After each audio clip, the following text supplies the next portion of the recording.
This is a true story that happened with a caller to Islam from Egypt called Amru Khalid. He said, 3 days ago, I received an email from a young lady from Australia. And the email reads as follows, and I quote, I am a young Lebanese lady that has a Muslim father and a Christian mother.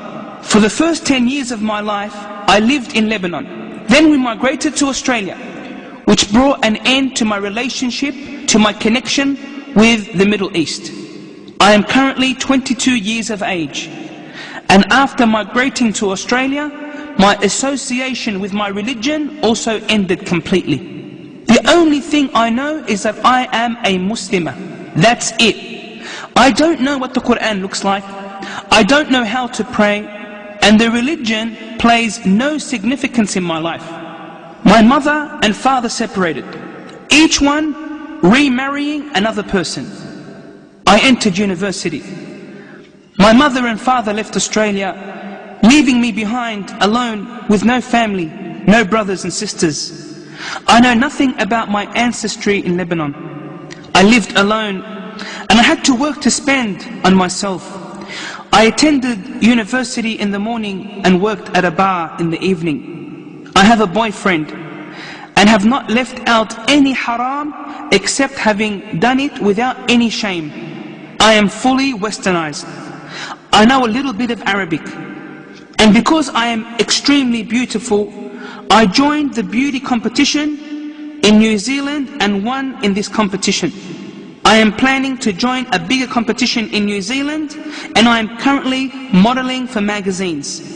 During this time, I used to visit a Lebanese family residing in Australia.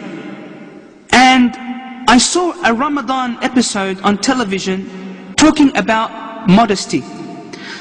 The episode had its web address displayed.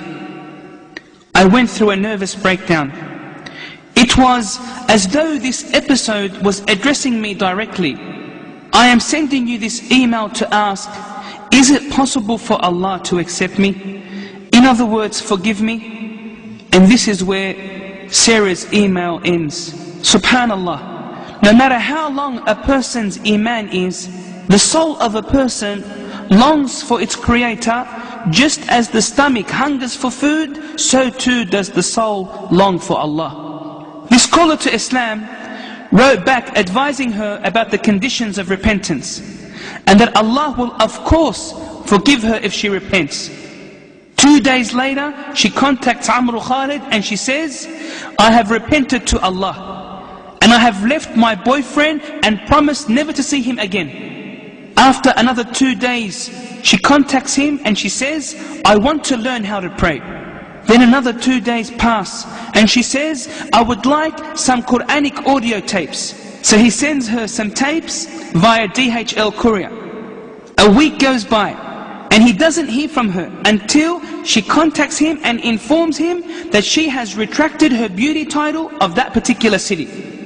Then came the surprise. She contacted him saying, I have put on the hijab. However, the story does not end here. 2 days after putting on the hijab, she experiences sharp pain. So she goes to the doctor, who diagnoses her with brain cancer, and that her days are limited.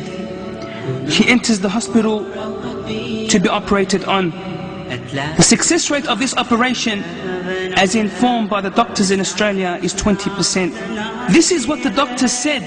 As for Sarah, listen to what she had to say. She said, I am pleased to meet Allah. I am happy that I repented prior to finding out about my illness. I don't know whether my mother and father will know about my situation. If I live, I will support your website, for this website is my window to Islam.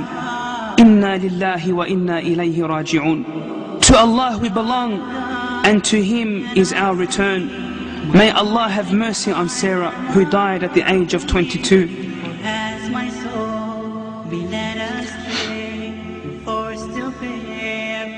They buried her with the Muslims in New Zealand. Prior to her death, she sent a short letter to Amru Khalid saying, I lived far away from my Lord for 22 years, but I repented and turned back to Allah 3 weeks ago. I don't know many Muslims besides you and this internet forum. I urge you to make dua for me that Allah has mercy on me and to forgive me. Make dua to Allah to guide my mother, for she does not know anything about me. Signed, Sarah. كل نفس ذائقة الموت.